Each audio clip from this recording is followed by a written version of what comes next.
Hello class, welcome back बच्चों। लो प्यारे बच्चों, अभी तक जितना हमने सीखा है उस पर बेस्ड एक इलस्ट्रेशन, एक एग्जाम्पल करते हैं। ठीक है जी, मैं ही दे रहा हूं एग्जाम्पल, फ्रेम कर रहा हूं एग्जाम्पल, मेरे साथ साथ लिखना स्टार्ट कर। आज बेटा हमारा बैच 2 घंटे का है। अच्छा ठीक है।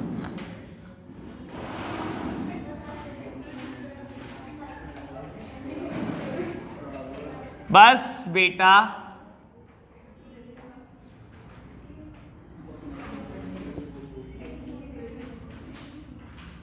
बाबू मान रहे हो या मैं मनवाऊं फिर?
सबसे पहली ट्राई बेटा आपकी है, आपने करके दिखाना है क्वेश्चन।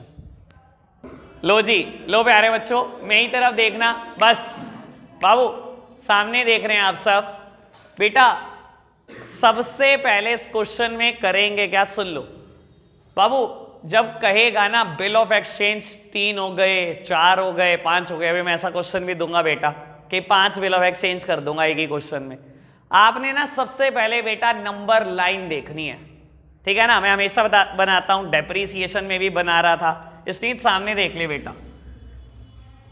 बाबू मैं ना नंबर लाइन फ्रेम करूंगा और ये देखूंगा बेटा किस दिन मुझे कितनी जर्नल एंट्री करनी पड़ सकती है, ठीक है ना। सबसे पहले बेटा आपने गुड्स बेचा 1 मई 2021 1 लाख रुपए का, और आज के दिन ही आपने 3 बिल ऑफ एक्सचेंज लिख दिए, एक 1 महीने का, एक 2 महीने का, एक 3 महीने का। लो जी, एक 1 महीने का, एक 2 महीने का, और एक बेटा 3 महीने का, ठीक है जी। बाबू बस ऐड कर देना बाद में ग्रेस डेज, मैंने फिलहाल बेटा वैसे ही लिख दिया 1 महीना, 2 महीना, 3 महीना। या करने हैं तो ये लो, हो गए ग्रेस डेज ऐड, ठीक है जी। 1 महीना, 2 महीना, 3 महीना मैंने ऐड कर दिया। बाबू कहता है पहला बिल आपने टिल मैच्योरिटी रिटेन करा, ठीक है जी। बाबू 1 मई को मैं एक तो गुड्स बेचने की एंट्री करूं, अगर मैं ड्रॉअर की बुक्स की बात करूं, और एक बेटा बिल लिखने की एंट्री करूं, यही तो करूंगा। कहता है पहला बिल आपने मैच्योरिटी तक रिटेन करा, यानी कि बेटा पहले बिल की बात करूंगा यहां पर, मैच्योरिटी तक रिटेन करा, मैच्योरिटी पे पैसे आए होंगे आपके पास। कहता है बाकी बचे हुए दोनों बिल, एक तो आज ही आपने बैंक से डिस्काउंट करा लिया और एक को आपने आज ही बेटा क्रेडिटर के फेवर में एंडोर्स कर दिया। यानी कि बेटा डिस्काउंटिंग की बात भी आज के दिन ही होनी है और बेटा एंडोर्समेंट की बात भी आज ही के दिन होनी है। कोई दिक्कत तो नहीं इतनी बात में, समझ आई ये बात? क्लियर है बात बाबू? यानी कि पहले दिन में 4 एंट्रियां होनी है और बेटा 1 महीने के बाद पहले बिल की पेमेंट रिसीव होनी है आपको। ये तो बेटा ड्रॉयर की बुक्स है। ड्रॉई की बुक्स में क्या होगा? ड्रॉई की बुक्स में कहानी बिल्कुल चेंज है, बिल्कुल चेंज। सुनना बेटा, ड्रॉई पहली ट्रांजैक्शन डालेगा परचेज की, दूसरी ट्रांजैक्शन डालेगा बेटा बीपी की, अपनी लायबिलिटी बुक करेगा। बाबू डिस्काउंटिंग के केस में उसकी बुक्स में कोई एंट्री नहीं होती, एंडोर्समेंट के केस में उसकी बुक्स में कोई एंट्री नहीं होती। 1 महीने के बाद वो पहले बिल की पेमेंट करेगा, दूसरे महीने के बाद वो दूसरे बिल की पेमेंट करेगा, तीसरे महीने के बाद वो तीसरे बिल की पेमेंट करेगा। यानी कि यहाँ 5 ट्रांजैक्शन अलग अलग डेट पे है। 2 ट्रांजैक्शन इस दिन है, 1 ट्रांजैक्शन इस दिन है, 1 ट्रांजैक्शन इस दिन है और 1 ट्रांजैक्शन इस दिन है। शायद ब्रॉड आइडिया हो गया होगा क्या कह रहा हूं। ये नहीं बनाओगे ना, कंफ्यूजन में कट जाएगा बेटा क्वेश्चन, समझ लो। ये तो अभी मैंने इजी कर दिया, मैं मुश्किल नहीं कर सकता इस क्वेश्चन को। बताओ कितना मुश्किल करना है? अभी मैं डेट में ही फंसा दूंगा आपको। पहला बिल 1 महीने का लिखा, दूसरा बिल 2 महीने का लिखा, तीसरा 3 महीने का लिखा। जो दूसरा बिल था वो डिस्काउंट कराया 15 दिन के बाद, डेट में ही फंस जाएंगे। 20 दिन के बाद एंडोर्समेंट हुई या 45 दिन के बाद एंडोर्समेंट हुई, मैं दिन ही गिनवाता रह जाऊंगा आपको, आप परेशान हो जाओगे। कितना भी मुश्किल किया जा सकता है इस क्वेश्चन को। ये तो मैंने सबसे सिंपलेस्ट फॉर्म दी इस क्वेश्चन की, ठीक है ना। अच्छा, कोई ये कह दे बेटा दिन गिनने में मुश्किल हो रही है, फिर बेटा आप 11th क्लास के स्टूडेंट नहीं, और कुछ नहीं मुश्किल कर सकते इस क्वेश्चन में। और क्या मुश्किल कर दोगे? जनरल एंट्री तो वही गिनी चुनी 4 है, 4 ही तो केस है, गिनी चुनी जनरल एंट्री तो 4 ही है। क्लियर बात? करें बेटा ड्रॉअर की बुक्स में एंट्री पहले, फिर ड्रॉई की बुक्स में। लो प्यारे बच्चों, ड्रॉअर की बुक्स में करते हैं बेटा एंट्री। रब कर दो, ये मेरे को थोड़ा सा स्पेस की जरूरत है, ठीक है। आप नोट कर लो, नोट करना है तो जल्दी से लो बेटा, फटाफट से ड्रॉअर की बुक्स में एंट्री करते हैं, फिर ड्रॉई की बुक्स में एंट्री करते हैं। आप सब सामने देख रहे हैं मेरी तरफ। बाबू ड्रॉअर का नाम है A, journal entry in the books of drawer.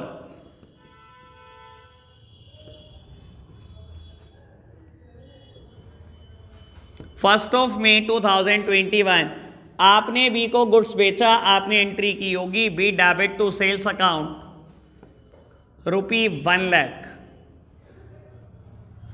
On the same date आपने 3 बिल ऑफ एक्सचेंज लिख दिए।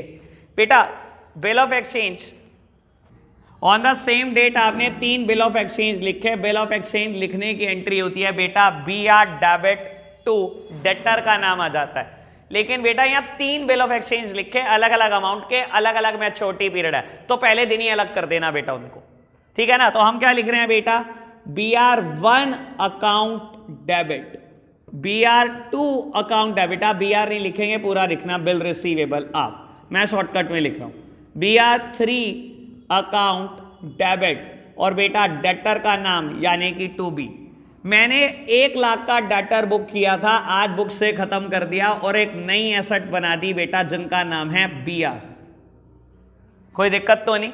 ऑन द सेम डेट आपने पहले बेटा बैंक से डिस्काउंट कराया बिल, और बेटा ये 30,000 का बिल आपने 29,500 में डिस्काउंट कराया। जैसे ही मैंने बैंक से डिस्काउंट कराया मुझे मिले होंगे पैसे बैंक अकाउंट डेबिट। बेटा बैंक ने डिस्काउंटिंग चार्जेस भी काट लिए। बेटा बोलने के लिए डिस्काउंटिंग चार्जेस है, indirectly it is a interest. आप बहुत अच्छे से जानते हैं ये बात, ठीक है ना। 2 ध्यान से BR 1 2 3 1 2 3 तो दूसरा बिल बेटा बैंक से डिस्काउंट कराया आपने 30,000 रुपए वाला। 30,000 के बिल के बेटा आपको पैसे मिले 29,500 और 500 रुपए आपने ब्याज भुगती है, क्योंकि सारे खर्चे डेबिट होते हैं बेटा। नॉमिनल अकाउंट का रूल कहता है debit all the expenses and losses, तो मैंने इस खर्चे को भी बेटा डेबिट कर दिया। ऑन द सेम डेट आपने बेटा तीसरा बिल एंडोर्स कर दिया in the favour of creditor. और बेटा अगर मेरा क्रेडिटर सी था, दैट मीन्स मेरी बुक्स में क्रेडिट हुआ होगा, और आज मैं अगर उसको बेटा बिल दे रहा हूं तो बेटा मैं बुक से खत्म कर रहा हूं, और खत्म करने का तरीका वही बेटा, अगर कोई चीज क्रेडिट है तो उसको कर दो डेबिट, बेटा खत्म हो जाएगी। और तीसरा बी आर मेरे पास से चला जाएगा।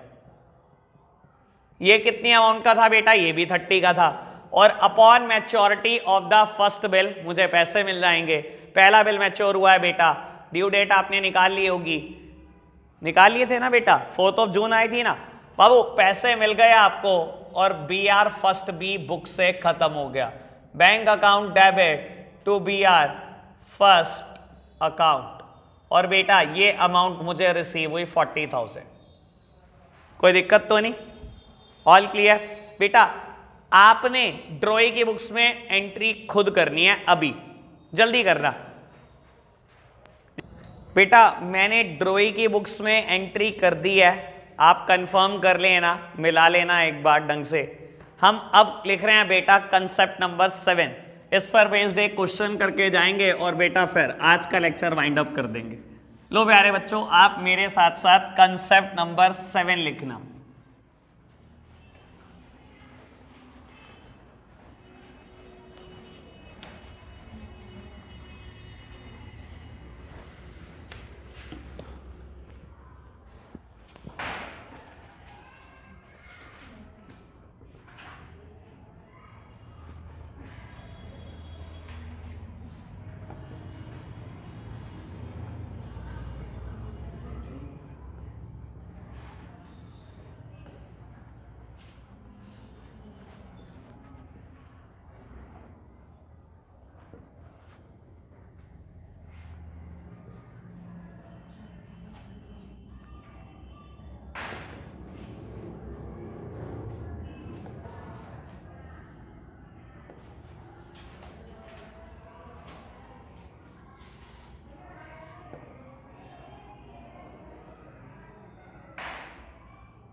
लो बेटा फटाफट से नोट करना।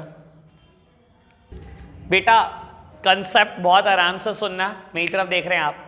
बेटा कंसेप्ट का नाम है retiring of bill under rebate. वैसे बता देता हूं बेटा अलग अलग मतलब इनके। बेटा रिटायरिंग वर्ड अकाउंट्स में पेमेंट के लिए डिनोट किया जाता है, ठीक है ना। शायद याद हो बीआरएस में कभी एंट्री आई थी, मेरे को ध्यान आ रही है एक ट्रांजैक्शन कि बैंक ने बेटा रिटायर्ड कर दी थी कोई पेमेंट, ऐसा लिखा हुआ था, ठीक है ना। और मैंने आपको कहा था बेटा यहाँ रिटायरिंग का मतलब कुछ और नहीं बेटा, पेमेंट करने से है, ठीक है ना। कहता है आपने एक बिल की पेमेंट कर दी अंडर रिबेट। रिबेट का मतलब सर रिबेट मींस डिस्काउंट। इस पूरे चैप्टर में ना सारी चीजें अल्ट पलट है बेटा, इंटरेस्ट को बोल रहे हो डिस्काउंट और डिस्काउंट को बोल रहे हो रिबेट, ठीक है ना। थोड़ा इस चीज का ध्यान रखना बेटा। कहता है एक बिल की पेमेंट कर दी आपने और आपको रिबेट मिली, रिबेट मतलब डिस्काउंट मिल गई आपको। वैसे there is a technical difference between the rebate and amount और रिबेट एंड डिस्काउंट, बता देता हूं हल्की सी बात, ठीक है ना। टेक्निकल डिफरेंस क्लियर करो, खैर पेपर में कुछ भी आए, रिबेट हमेशा अमाउंट में होती है and discount always in percentage, ये फर्क होता है दोनों में। अगर मैं कहूं ₹20 of that means it is a rebate, और अगर मैं बोलूं 20% of it is a discount. ये टेक्निकल बात है। पेपर आपको कह दे 15% रिबेट है तो ये मत कह देना हम नहीं करते क्वेश्चन, ठीक है ना। क्वेश्चन इज टेक्निकली रॉन्ग, अब वो एक सेपरेट मुद्दा है, ठीक है जी। खैर ये मतलब समझ में आया। अब होता क्या सुन लो बाबू, कई बार ऐसा हो सकता है जो ड्रॉई ऑफ द बिल है वो आपको बिफोर द मैच्योरिटी कह लो मुझसे पैसे ले लो।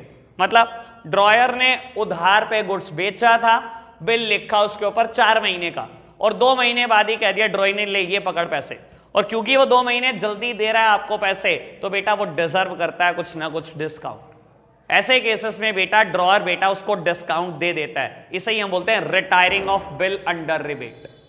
क्लियर हुई बात। मैंने एग्जांपल फ्रेम किया आपके लिए, पढ़ो एक बार। बेटा ए ने गुड्स बेचा बी को 50,000 का 1 जनवरी 21 को। बेटा ऑन द सेम डेट ए ने बिल भी लिख दिया जो 3 महीने का बिल है, यानी कि बेटा ड्यू डेट क्या बैठती है 4 अप्रैल बैठती है। लेकिन बी ने पेमेंट कर दी 4 मार्च को ही, यानी कि पेमेंट कितनी जल्दी कर दी, 1 महीना जल्दी कर दी, और उस 1 महीने की जल्दी की पेमेंट की वजह से ए ने उसको 600 रुपए की रिबेट ऑफर कर दिया। और मुझे बोला जाता है बेटा नेसेसरी जर्नल एंट्री बता दो in the books of A and B. Sir शुरू की 2 एंट्री में कोई फर्क नहीं पड़ने वाला, ये गुड्स बेचेगा वो खरीदेगा, ये बिल लिखेगा बेटा वो बिल एक्सेप्ट कर देगा, ठीक है ना। शुरू की 2 ट्रांजैक्शन में कोई भी बेटा फर्क नहीं पड़ने वाला, लेकिन बेटा जब 4 मार्च को आपको पेमेंट मिलेगी और आप पेमेंट करेंगे बस वहां एक डिफरेंस आ जाएगा, ठीक है जी।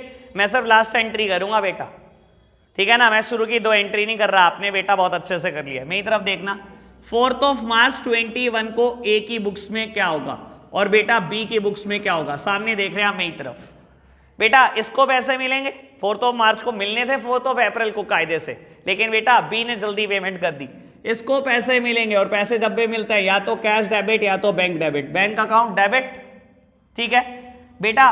डिस्काउंट ए के लिए खर्चा है या फायदा, नुकसान है, नुकसान ही कराया आपने अपना बेटा, उसको 600 रुपए की रिबेट ऑफर की है, लेकिन इसका नाम कभी डिस्काउंट तो नहीं लिखोगे क्योंकि हम डिस्काउंट इंटरेस्ट के लिए वर्ड लगा चुके हैं पहले से ही। हम क्या लिखेंगे बेटा, rebate on bill account debit.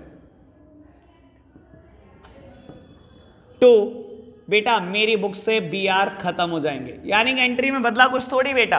पहले एंट्री करते थे bank account debit to B R, पैसा आ जाता था, बीआर खत्म हो जाता था। और अब क्या हुआ बेटा, क्योंकि एक आपने नुकसान कर दिया, सारे नुकसान डेबिट होते हैं, तो बेटा आपने नुकसान को डेबिट कर दिया। बाबू 50,000 रुपए का बिल था, 600 रुपए आपने डिस्काउंट ऑफर कर दी, यानी कि आपका बैंक बैलेंस बढ़ा होगा 49,400 से, ठीक है ना। और बी की बुक्स में क्या होगा बेटा, कुछ भी नहीं, वाइसा वर्सा। बाबू बी ने क्या किया होगा, पैसे दिए हैं तो बेटा बैंक बैलेंस कम हो जाएगा। बेटा इसको तो रिबेट मिली है सर, उसने ऑफर किया तो आपको तो मिली है बेटा। और बाबू नॉमिनल अकाउंट का रूल कहता है credit all the income and gains, सारी इनकम सारे गेन्स क्रेडिट कर दो। तो बेटा इसके लिए रिबेट गेन है, rebate on bill account credit. और बेटा डेबिट किसको करेगा, ये बीपी को। ये अपनी लायबिलिटी 50,000 रुपए की खत्म कर देगा, सिर्फ 49,400 देकर 600 का इसको फायदा हो गया। क्लियर बात। क्वेश्चन अभी पूरा करके जाएंगे आप सब, ठीक है ना, कर लो। आज के लिए हम इतना ही रखते हैं बच्चों, बाय बाय।